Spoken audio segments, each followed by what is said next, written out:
요한 1서 5장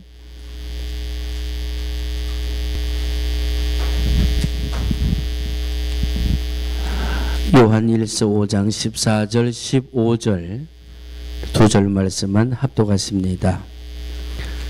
신약성경 393페이지 요한 1서 5장 14절 15절 두 절 말씀만 합독하십니다. 시작. 그를 향하여 우리의 가진 바 담대한 것이 이것이니 그의 뜻대로 무엇을 구하면 들으심이라. 우리가 무엇이든지 구하는 바를 우리가 그에게 구한 그것을 얻은 줄을 또한 아느니라. 이 말씀은 살아계신 하나님의 말씀입니다. 아멘. 할렐루야. 요한일서 5장 13절에서 18까지에는 하나님께서 성도에게 주시는 세 가지 특권을 말씀하고 계십니다. 오늘 제목은 우리의 가진 바 담대한 것이라고 했습니다마는 13절에서 18절까지 댁에 가셔서 한번 읽어보시면은 우리가 잘 아는 성도들의 세 가지 놀라운 특권을 우리가 발견하게 됩니다. 13절에서는 너희로 하여금 너희에게 영생이 있는 줄 알게 하리라. 성도들은 누굽니까? 그리스도의 생명이 심령 속에 있는 분들입니다. 예수 그리스도를 주로 고백해서 이제는 이전에 있었던 세상의 영을 가지고 사는 것이 아니라 그리스도의 영을 가지고 사는 사람들입니다. 이분들에게는 하나님께서 요한복음 1장 12절에 약속하신 대로 자녀가 되는 권세를 주시고 영생을 누리게 하셨다고 했습니다. 그래서 영생을 누리는 특권이 제일 먼저 있습니다. 그 다음에 14절에서는 우리의 가진 바 담대한 것이 이것이니 그 뜻대로 그의 뜻대로 무엇을 구하면 들으심이라 하고 기도 응답의 특권을 주셨어요. 이게 얼마나 놀라운 것입니까? 여러분들이 세상에서 부귀나 공명을 얻은 것, 큰 놀라운 지위를 얻은 것보다도 놀라운 특권, 그건 뭐냐면 기도하는 대로 하나님의 뜻에 합당한 기도를 하는 대로 하나님께서 응답해 주신다는 그 확신, 이거를 우리는 기도 응답의 특권이라고 부를 수 있습니다. 그래서 14절 15절 오늘 말씀은 바로 기도 응답의 특권이라는 제목이 되겠고, 그 다음에 18절에 보면은 하나님께로서 난 자마다 범죄치 아니하는 줄을 우리가 아노라. 하나님께로서 나신 자가 저를 지키심에 악한 자가 저를 만지지도 못하느니라. 하나님께로서 나신 자가 저를 지키심에, 누가 지키신다고요? 하나님께로서 나신 자, 그분의 이름은 누굽니까? 예수 그리스도. 할렐루야. 예수 그리스도는 갈보리 십자가 위에서 사탄의 사망 권세를 깨트리시고 죽으심으로, 죄 없으신 분이 자원해서 죽으심으로 우리들의 모든 세상 죄를 짊어지시고 승리하셨습니다. 죽으심으로 승리하셨습니다. 세상 사람들이 들으면은 무슨 헛소리를 하냐고, 죽음은 실패한 것이, 죽은 자가 살았다면 몰라도 죽은 자가 죽으심으로 승리하셨다는 얘기가 무슨 얘기냐. 죽으심으로 말미암아 그의 생명이 우리에게, 죽었던 우리에게 생명으로 살아나게 하셨다는 얘기입니다. 그의 죽으심과 우리의 생명이 맞바꿔졌다는 얘기입니다. 하나님이 우리의 죽었던 생명에 대해서 그리스도를 통해서 지불케 하심으로 말미암아 우리가 살아났다는 얘기입니다. 사단은 그때 자기의 세상 권세를 박탈당했습니다. 세상에서 아담과 이브가 창세기에 나타난 아담과 이브가 불순종으로 말미암아 하나님께서 주셨던 그 특권, 세상을 다스리고 관리했던 그 놀라운 특권을 아담과 이브는 빼앗겼죠. 누구에게 빼앗겼습니까? 사단에게 빼앗겼습니다. 사단은 법적으로 탈취한 것입니다. 그 탈취했던 사단의 권세를 그리스도께서 십자가 위에서 대속의 값을 지불하심으로 말미암아 본인의 생명으로서 지불해 주심으로 말미암아 우리가 잃어버렸던 특권을 그리스도께서 다시 회복시켜 주셨던 것입니다. 그래서 하나님께로서 난 자, 즉 그리스도의 생명이 있는 자는 사단이 저를 건드리지 못한다 하는 놀라운 특권을 받았습니다. 그래서 이 세 가지 요한일서 5장에 나타난 성도에게 주신 특권이 뭐라고요? 첫 번째는 영생의 특권. 옆에 있는 분하고 같이 영생의 특권을 받으신 분입니다 하고 증거하시기 바랍니다. 둘째는 무슨 특권이요? 기도 응답의 특권. 할렐루야. 다시 한번 고백해 주십시오. 당신은 기도 응답의 특권을 가지신 분입니다. 셋째는 무슨 특권이라고요? 마귀로부터 보호받는 특권. 마귀로부터 보호받는 특권을 받으신 겁니다. 아멘. 자, 오늘은 그 중에서 14절 15절 기도 응답의 특권에 대한 말씀을 함께 나누고자 합니다.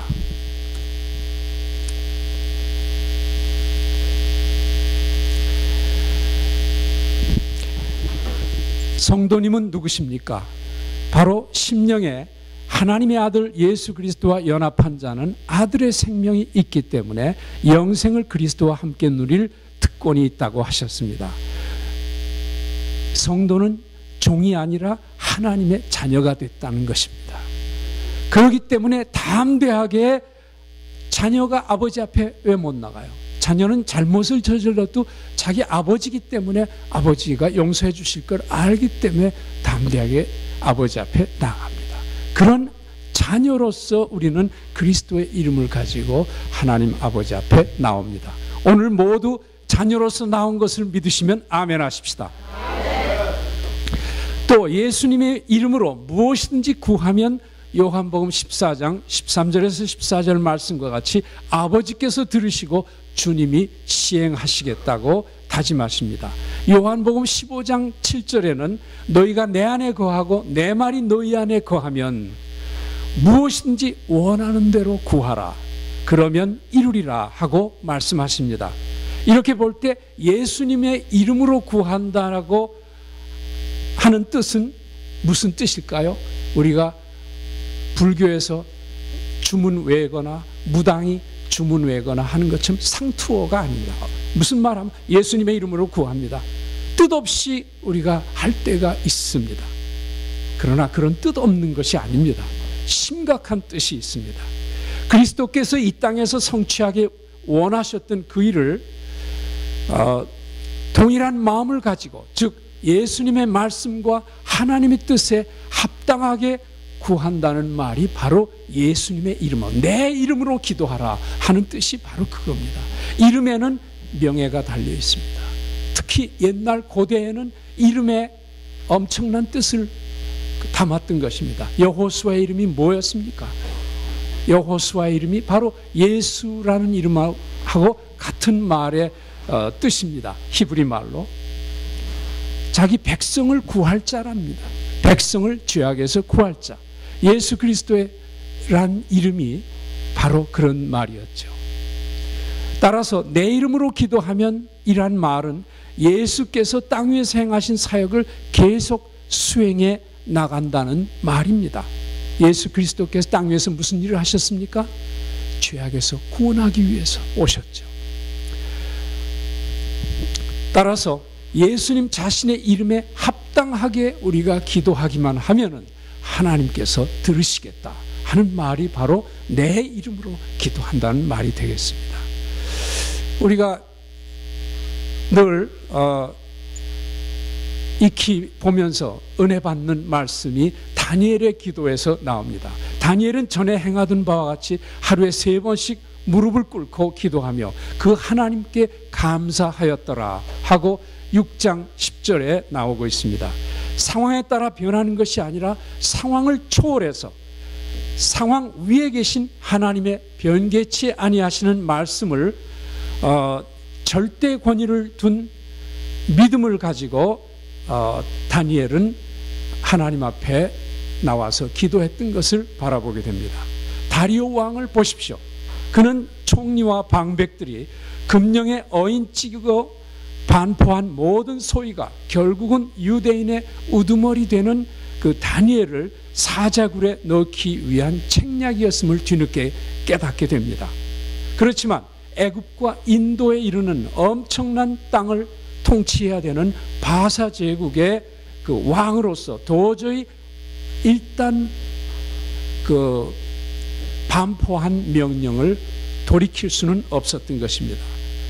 다니엘이 섬기는 하나님이 참으로 하나님이시고 누대에 걸친 왕들과 왕조에 걸쳐서 다니엘에게 하늘의 지혜와 비밀을 계시해 주신 절대적 하나님임을 바사왕은 알고 있었습니다. 그래서 왕은 너의 항상 섬기는 내 하나님이 너를 구원하시리라 하고 그 같은 6장 16절에서 말씀하십니다.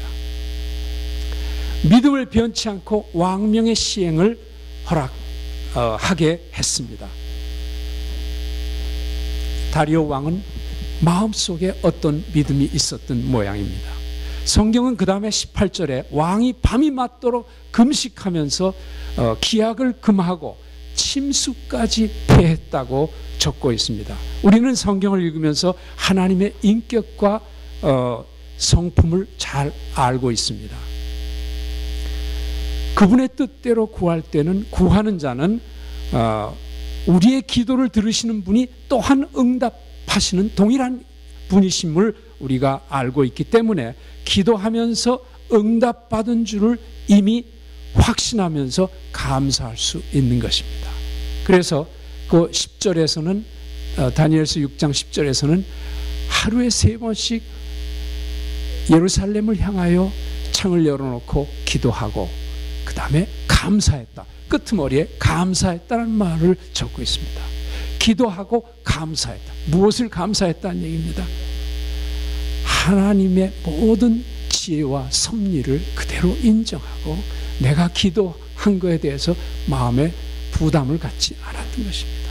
왜? 하나님께서 가장 선한 것으로 베풀어 주실 것을 믿었기 때문입니다. 아멘. 그래서 감사할 수가 있었던 것입니다. 여러분들, 우리는 성도로서 눈에 보이는 것만이 아니라 보이지 않는 것에 대해서도 믿음으로 감사할 수 있습니까? 아멘. 할렐루야.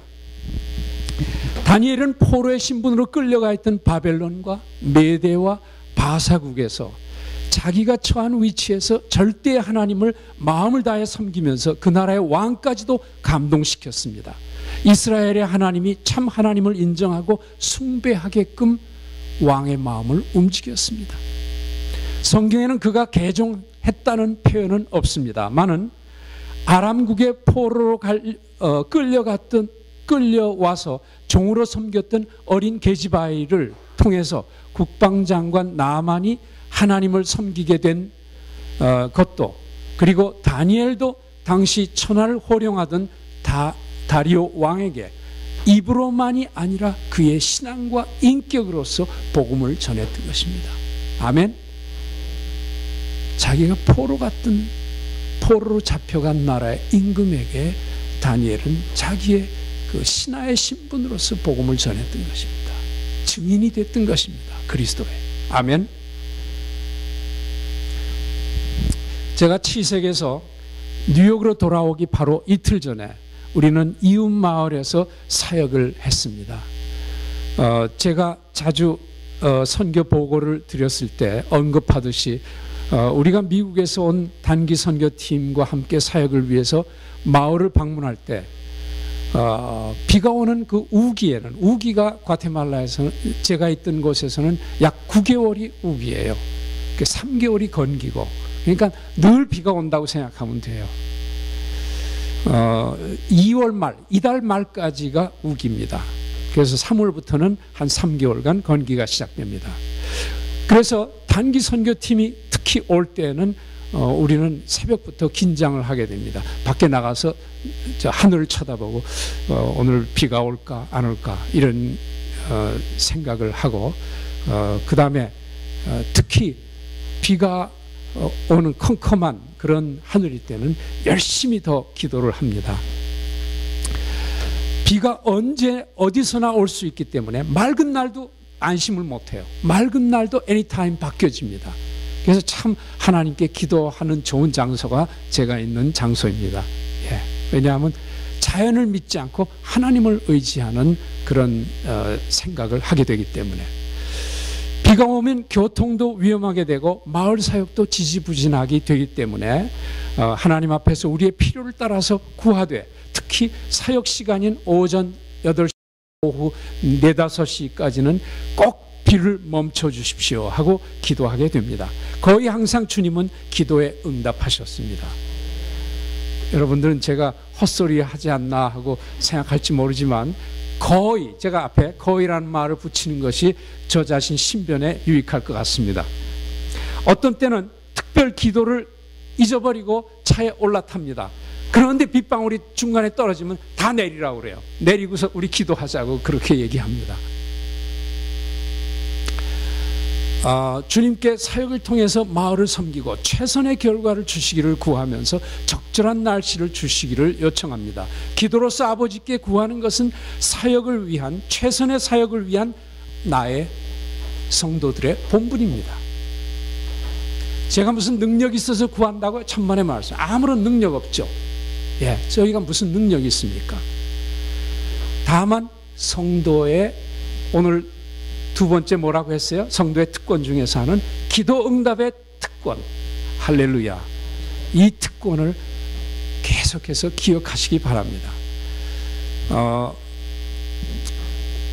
기도하는 것은 우리의 본분이고, 기도에 응답하시는 것은 하나님의 뜻과 주권에 따라서 하시는 거예요. 우리가 거기엔 영향을 미칠 수가 없어요. 우리는 다만 기도할 뿐이에요. 힘을 다해서 기도할 뿐이에요. Hopefully 하나님의 보좌를 움직이시지 않을까 하고 기대하면서. 왜? 자녀니까 아버지 앞에 구하는 거예요. 그럴 때 아버지가 들어주실 것이다 하고 기대하면서 우리는 구하는 겁니다. 이날 아침은 떠나기 전부터 비가 쭉쭉 왔습니다. 이럴 때 기도하는 건 대단히 난처한 일입니다. 여러분들 비가 오는데 비 오지 않게 해달라고 기도해 보셨습니까? 불이 타고 있는데 불 좀 꺼주십시오 하고 기도할 수 있습니까? 저는 별로 마음이 내켜하지 않는 팀원들과 함께 기도를 드렸습니다. 차를 타고 이동하는데 계속 비가 멈추지 않는 것입니다. 저는 기도할 때 하늘을 쳐다보지 않고 기도하고, 비를 멈추길 기도할 때는 우산도 갖고 가지 않습니다. 저는 마음이 우울해지는 자신을 바라보면서 다시 기도하기 시작했습니다. 아버지, 오늘 설사 비가 멈추지 않을지라도 우중에 모두 기뻐하면서 즐거운 사역되게, 그래서 주님 영광 받게 하옵소서 하고 기도의 톤을 바꿔버렸어요. 이날 첫째로 제 마음이 즐겁고 비로 인해서 조금 더 어둡지 아니함을 목격하고 기적같이 여겨졌습니다. 그런 기도를 하고 나니까 마음이 우울했던 마음, 두려워했던 마음이 사라지기 시작했어요.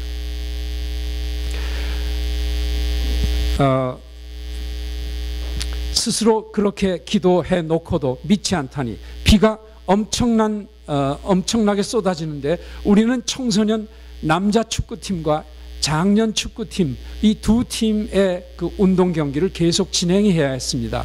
팀들은 물보라를 튀기면서 마치 개가 눈 속에서 즐겁게 뒹굴거나 빗속에서 뛰어다니거나 하는 것처럼 우리 청소년들과 어른들은 물보라를 튀기면서 그 진창 속에서 축구를 하게 됐습니다. 얼마나 즐거워하는지 여러분들은 믿어지지가 않을 거예요. 비가 오는데 즐겁게 축구를 한다는 것이 무슨 뜻인가. 이날은 팀과 선교사들, 단기팀 모두, 그리고 마을의 개신교, 가톨릭, 무종교 모두 어우러져서 엄청난 잔치를 맛보았던 것입니다.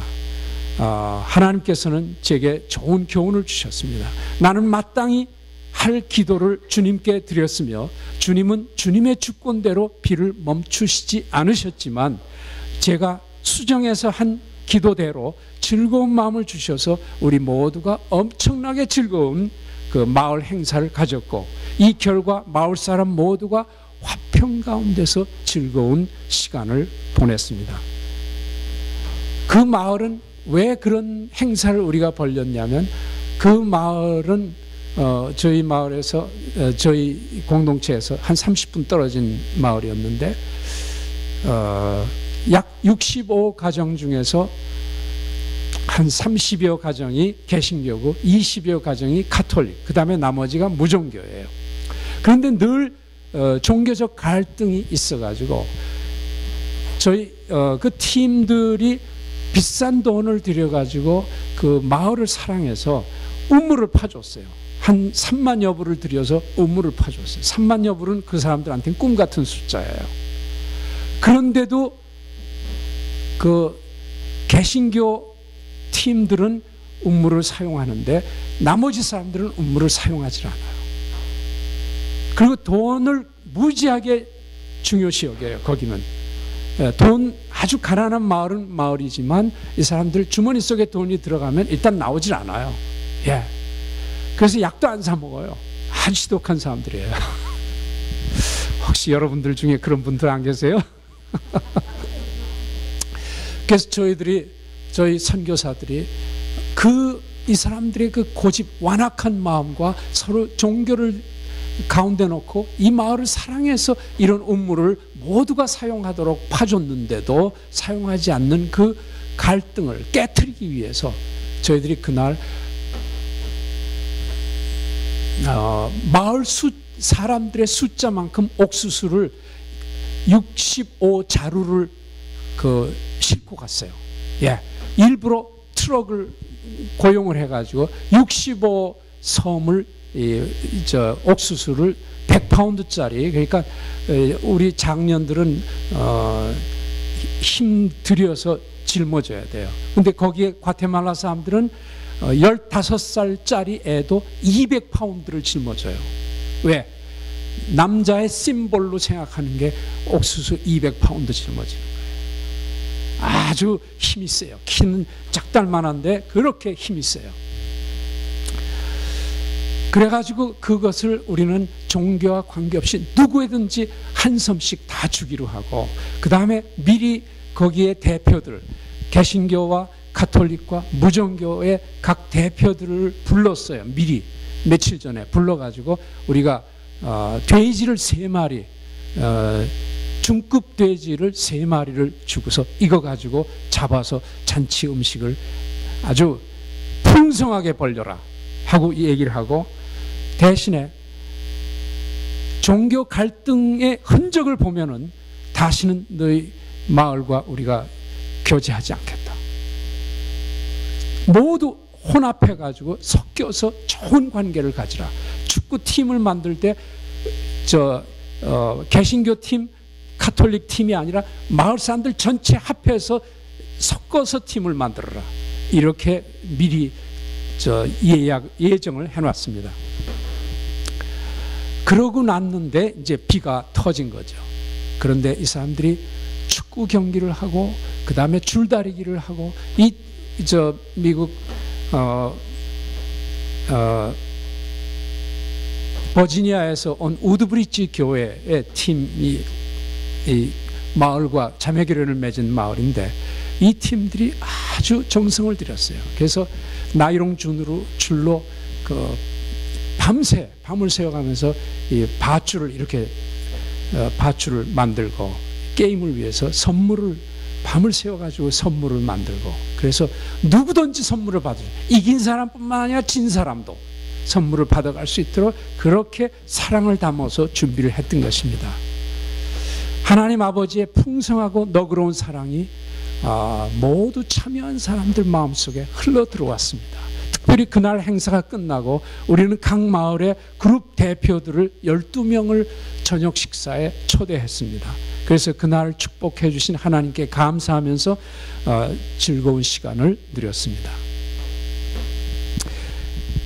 빌 하이머라는 사람은 그의 역작 보호자로 예정된 이라는 저서에서 그리스도의 신부된 교회가 누리는 엄청난 특권을 설명하면서 신자가 기도에 응답받지 못하는 이유로 3가지를 들고 있습니다.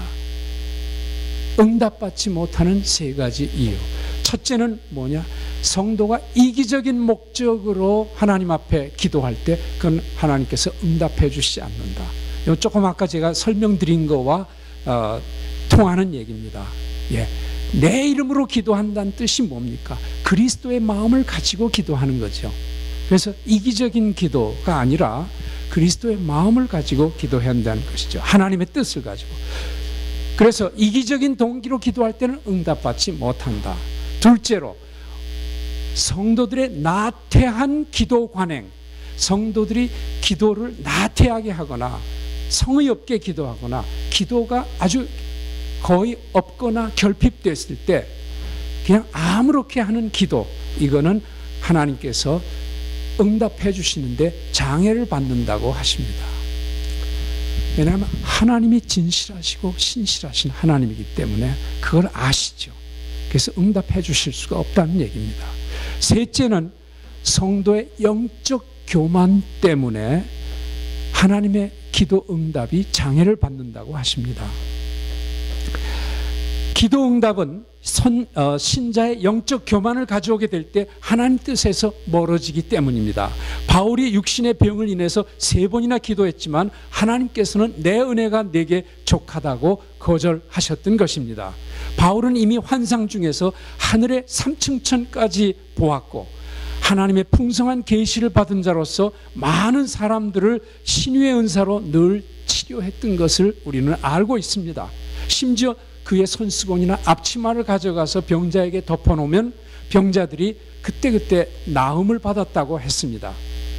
따라서 자신의 지병을 가지고 하나님께 구했을 때 치료를 받으면은 바울사도 그 심령 속에 내가 기도하는 건 뭐 척척 이런 자고하는 마음이 들지 않겠는가. 특히 바울사도의 성품을 우리가 성경을 쭉 보면 바울사도가 만만한 사람 아니죠. 예, 그리고 우리 초상화를 봐도 상당히 아주 야무지고 날카롭게 생긴 그 바울 사도의 그 얼굴을 보게 됩니다. 이 바울 사도가 이런 그 치유 받았을 때 자고하는 마음을 갖게 될까봐 하나님은 배려하셨던 것입니다. 자신의 병은 여전히 다른 사람들 앞에서 또는 자기 자신의 의식 가운데서 내재함으로 말미암아 오직 하나님의 은혜와 능력으로 역사가 일어나는 것이지 내가 내 자신의 인간적인 능력은 0%다. 이거를 하나님이 늘 깨우쳐 주시는 것입니다. 그럴 때 바울 사도는 기도를 3번이나 했지만 하나님은 no 하셨던 것입니다. 어떤 신유의 은사를 가진 목사님이나 장로님이나 성도님이 성도들 앞에서 그 신유의 은사를 가지고 치료 사역을 많이 은혜롭게 합니다. 그러나 어떤 분들은 어떤 사역이 하면 그 다음에 사역을 중단하고 잠잠한 걸 볼 수 있습니다. 우린 역사적으로 그런 신유의 은사를 가진 귀한 주의 종들을 알고 있습니다. 근데 어떤 분들은 일시적으로 하고 불꽃같이 끌어올랐다가 그 다음에 잠잠한 경우가 있습니다. 왜 그런 일이 일어날까요? 저는 아마 이 영적 교만이 아닌가 이런 생각을 해봅니다. 영적 교만은 우리 모두 성도들에게 은연중에 내재하고 있습니다. 저 무지하게 많이 있다고 생각합니다. 영적 교만은 성도가 이기기 가장 어려운 유혹의 하나이며 천사장 루시퍼의 과거를 보십시오. 이사야서와 에스겔서에 자세히 나오고 있죠. 사단은 태초에 이것 때문에 하나님 사랑에서 추락해서 영원히 하나님 사랑에서 벗어난 자가 되었던 것입니다. 이 교만은 우리 모두가 흔히 범하기 쉬운 무서운 죄악입니다. 10계명 중에 제2계명에 뭐라고 되어 있습니까? 너를 위하여 새긴 우상을 만들지 말고 위로 하늘 위에 있는 것이나 아래로 땅 아래에 있는 것이나 땅 아래 물속에 있는 것에 아무 형상이든지 만들지 말며 절하지 말며 섬기지 말라.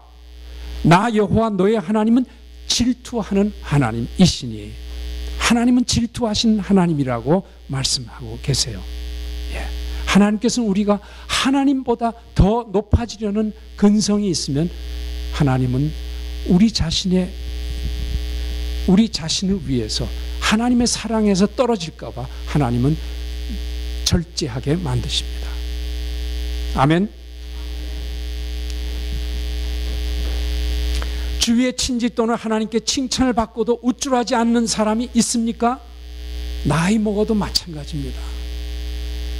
저는 기도 응답에 대해 과테말라나 이곳에서 설교 시에 이따금 효과적인 간증으로 그곳에서 선교 사역과 기도 생활을 연결시켜서 언급한 적이 있습니다. 듣는 분들에게는 마치 내가 대단한 기도의 사람인 양 우쭐해왔던 것이 몹시도 부끄럽습니다. 하나님은 나의 연약한 부분을 누구보다도 잘 아시기 때문입니다. 그래서 저는 바로 수정 기도를 했던 것입니다. 아버지 감사합니다. 나를 너무 잘 아시네요. 아버지께서 나를 사랑하셔서 응답에 거절해 주심을 감사합니다. 아버지의 선하신 뜻대로 하옵시되 대신 우리 모두에게 비가 퍼붓는 중에도 불구하고 더욱 기쁘게 교제를 나누고 사역을 계속할 수 있게 해 주십시오. 예수님의 이름으로 기도합니다. 아멘. 약 15년 전에 온두라스에 갔을 때 그때 이 교회 성도들을 데리고 단기 선교를 갔을 때 비슷한 체험을 했습니다. 97년이었습니다. 처음 간 마을이 가톨릭 성도들이 완전히 지배하는 지역이었어요. 아주 공기가 냉랭했습니다. 저희들을 환영하지 않았죠. 거기서 저녁에 도착해서 예수 영화를 상연하기 위해서 단을 만들고 스크린을 나무 사이에 설치합니다. 그 지역은 저녁 6시에서 7시경이면 늘 스코어리라는 소낙비가 쏟아지곤 했는데 하늘에 흙구름이 몰려들고 우리를 겁박하기 시작합니다. 20-30분 있으면 공연을 시작해야 되는데 현지 선교사와 팀장인 제가 팀원들에게 모두 무릎을 꿇고 그 자리에 엎드려서 무릎을 꿇고 기도하자고 명령한 후에 단 위에 올라가서 둘이서 흙구름을 손으로 가르치면서 나사렛 예수 이름으로 다른 곳으로 떠나갈지어다 하고 소리를 지르기 시작했습니다. 무슨 일이 일어났을까요? 예? 구름이 떠나가기 시작했어요. 그날 저녁 좋은 공연을 했습니다. 비가 없었습니다. 그런데 2-3일 후에 다른 마을로 매일 같이 마을을 바꿔갔습니다. 2-3일 후에 다른 지역에 가서 저녁에 사역을 하는데 빗방울이 떨어지는 거예요. 그때 준비를 하는데 이번에도 저는 팀원들에게 그 자리에서 5명씩 조를 지어가지고 무릎 꿇고 기도하기 시작하자 하고 얘기를 했습니다. 그리고 그 영화를 그때는 벌써 시작을 했거든요.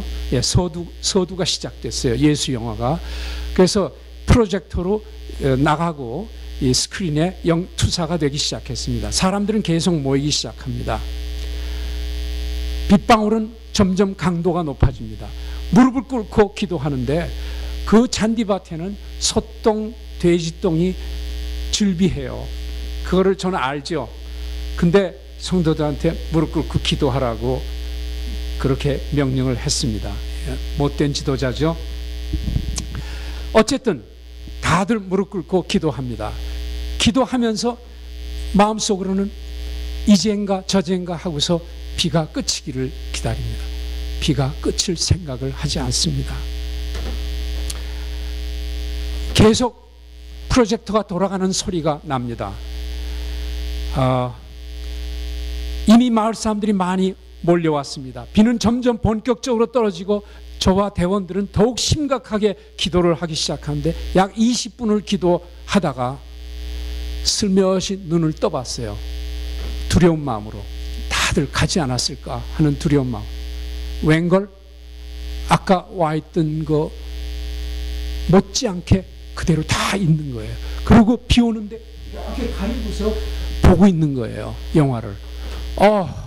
할렐루야. 저는 너무 깜짝 놀랐어요. 처음 주님은 선교여행의 초년생인 저희에게 주님이 함께 동행하심을 깨달을 수 있도록 기도 응답을 주셨어요. 그래가지고 저는 신이 났던 겁니다. 하나님이 우리와 함께 계시다 하고서 신이 났던 것입니다. 그 후에 하나님은 하나님이 만유의 주권자이시며 응답은 하나님 뜻대로 주시는 것이라는 것을 깨닫게 해주셨습니다.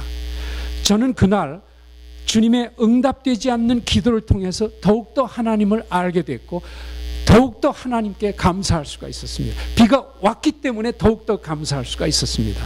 제 마음속엔 그 후부터 비가 오든 안 오든 기도는 내가 할 일이고 역사하시는 건 하나님 뜻대로 하신다. 그러나 하나님은 영원히 선하시고 인자하시기 때문에 내 뜻대로 내가 구하는 것대로 안 주실 수도 있지만 결과는 항상 하나님께서 가장 좋은 것이다. 아멘. 이렇게 믿음이 들어가기 시작했습니다. 그렇습니다. 기도는 성도의 본분이고 역사하시는 것은 하나님이 주권대로 하시는 것입니다. 중요한 사실은 어떠한 상황적 어려움에도 불구하고 믿음이 있는 사람은 기도하며 전진하면서 하나님께서 그분의 선하심과 인자하심으로 자녀를 위해서 최선으로 역사하신다는 사실입니다. 이것이 우리가 담대함으로 하나님 앞에 나아가는 이유입니다. 아멘. 하나님은 내 종이 아닙니다. 하나님은 주님 내가 천불이 필요하니까 천불 주십시오 하고 기도하면 뚝딱 가져라 하시는 하나님이 아니시라는 것입니다. 아멘. 약 20년 전에 저희 부모는 업스테이트의 하나님의 성에 미국 교회에서 신앙생활을 시작한 한 부부의 초청을 받아서 주일 예배에 참여하게 됐습니다. 약 300~400석의 중형 교회당에 빼곡히 성도들이 좌정한 채 예배가 시작되면서 찬양팀의 찬양이 있었습니다. 그리고 본당이 두 편으로 갈라져 가지고 한쪽에 성도들이 있고 가운데 길이 있고 또 한쪽에 성도들이 빼곡히 앉아 있었습니다. 그럴 때 찬양이 끝난 다음에 제가 앉아 있는 편에 한 성도가 일어나서 방언으로 기도를 막 하기 시작했습니다. 한 5분간 막 방언으로 참 멋지게 기도를 올려드렸습니다. 끝나더니 이 여자 성도가 앉았습니다. 그들이 반대편에서 한 70대 할아버지가, 아까 기도는 한 30, 40대 젊은 여성이었는데 이번에는 70, 80대의 할아버지가 일어나서 그 기도에 대한 통역을 하시는데 영어로 하니까 제가 좀 알아들을 수가 있었죠. 성령께서 그 교회 성도들이 형편이 어려운 가운데서도 힘껏 교회 증축을 하는데 그 건축 헌금에 분이 넘치는 헌신을 했다고 성령께서 성도들을 위로하시는 내용의 기도였어요. 그날 우리가 가봤을 때 그 300~400명의 교회는 터질 듯이 꽉 찼거든요. 그러니까 교회가 성전을 증축하려고 마음을 먹었던 것 같습니다. 성도들은 숙연한 채로 어떤 분은 성령의 위로에 감사함으로 흐느끼는 듯 했습니다. 나중에 우리를 초대한 그 성도님이 귀뜸을 해주셨는데 방언 기도를 드린 그 여인은 텍사스에서 이주해 오셨는데 과거에 창녀였다고 했습니다. 뉴욕에 와서 완전히 새로운 삶을 시작했고 그런 부끄러운 과거를 가지고도 새롭게 시작할 때 안심하고 신앙생활할 수 있는 공동체, 그게 교회였던 것입니다. 그런 교회와 미국인들의 신앙적인 성숙함에 저는 너무 부끄러웠습니다. 우리는 누가 뭐라 그러면 뭐 수근수근 대고 남을 끌어내리려고 얘기하고 그러는데 이분들은 그게 아니었던 거예요. 저는 참 너무나 부끄러움을 느꼈어요. 그 말씀을 들으면서. 이런 분위기 속에서는 성령께서 성도들에게 베푸시는 각양 은사들이 아름답게 교회의 성도들의 유익을 위해서 또 교회의 덕을 위해서 질서 있게 사용되고 하나님의 영광을 드러낼 수가 있는 것입니다. 한국 교회는 대조적으로 누가 조금 신령한 은사가 있으면은 그 사람 또는 그 목사님을 중심으로 마치 영웅처럼 받들어서 은사를 베푸신 분이 하나님이 아니라 마치 그 사람 자신의 그 어떤 장점으로 말미암아 일어난 것처럼 우리가 간주하는 것입니다. 그래서 그분은 영웅처럼 떠받들어지는 거죠. 그래서 그분은 본의 아니게 자기 교만에 빠지게 되는 거예요. 그러니까 본인 자신의 교만한 점도 있을 수 있지만 성도들이 그분을 하여금 그분들 앞으로 그냥 몰리고 지나치게 그렇게 떠받들어 줌으로써 그분이 본인도 원치 않는 영적 교만에 빠지게 되는 거죠. 교회의 질서가 파괴되고 하나님은 영광을 받지 못하는 것이 된다는 얘기입니다. 그래서 각종 이단도 발붙이기 쉬운 풍토가 되는 것입니다. 하나님께서는 예수님의 십자가 승리를 통해서 그리스도의 신부된 교회에 공중 권세를 잡고 있는 사단의 권능을 능히 제어할 능력과 권세를 베풀어 주셨습니다. 그로 말미암아 교회에 지체된 성도들에게도 권세를 주셨는데 우리의 기도 부족과 그로 말미암은 영적 미숙함과 교만함이 우리로 하여금 하나님을 온전히 의지하지 못하는 부끄러운 교회와 부끄러운 성도가 되게 하는 일이 종종 있는 것입니다. 저 스스로 회개하는 마음으로 이런 설교를 드리고 있습니다. 이건 제가 여러분들을 가리키는 것이 아니라 제 스스로 이 말씀을 보면서 이번에 제가 떠나기 전에 있었던 그 일을 생각하면서 우리가 하나님 앞에 기도할 때 참 조심스럽게 기도해야 되고 참으로 무슨 일이 기도 응답으로 말미암아 아주 자랑스러운 일이 있을 때도 이것이 나에게서 온 게 아니라 베푸신 분이 하나님이라는 것, 그리스도의 십자가의 승리가 바로 이런 놀라운 일을 우리에게 성도의 특권으로서 주셨다는 것, 그걸 생각해보고 그리스도께 감사하는 마음이 되어야 되겠다 하는 것을 여러분과 더불어서 같이 깨닫고 싶습니다.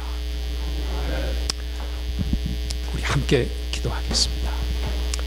은혜로우신 아버지 하나님, 우리에게 아버지 앞에 나아갈 때 담대한 마음을 주심을 감사합니다.